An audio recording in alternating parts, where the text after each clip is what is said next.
Turqia është rënditur nga një ngjarje e rënë që përfshir kompaninë e njohur Çelik Holding në pronësi të biznesmenit Ahmet Çelik, që zotëron edhe Bankën Kombëtare Tregtare BKT në Shqipëri.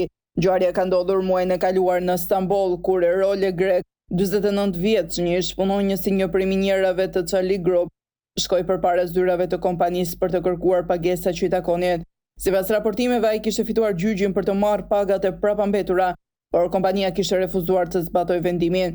Protesta e tij përshkallzoi kur Grek hodhi një vazo me lule drejt ndërtesës dhe më pas i drejtoi pistoletën vetes në shenjë kërcënimi për vetvrasje. Por në atë moment rojet e sigurisë ndërhyn dhunshëm duke rrahur brutalisht. Grek u dërgua në spital në gjendje të rëndë dhe fatkesish ndërroi jetë. Fillimisht, Çelik Holding mohoi çdo përgjegjësi për rrahjen fatale, por më pas vajza e viktimës publikoi pamjet filmike, ku duken truprohet duke goditur babain e saj.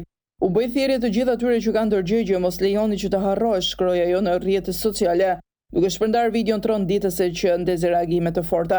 Ngjarja ka shkaktuar protesta të shumta nga kolegët e Grek, të cilët janë mbledhur në mënyrë masive para zyrave të Çelik. Ata kanë akuzuar drejt për drejt Ahmet Çelik si përgjegjësin kryesor për ngjarjen tragjike. Ahmet Çelik, edhe sa të tjerë nga ne duhet të vdesin që të na japësh të drejtat tona, thërisnin në kor punonjësit. Grupi Çelik, që zotëron biznese të shumta në rajon, përfshir edhe bankën më të madhe në Shqipëri BKT, ndodhet aktualisht në presion të lartë publik dhe ligjor, ndërsa hetimet mbi vdekjen e Grek po vazhdojnë.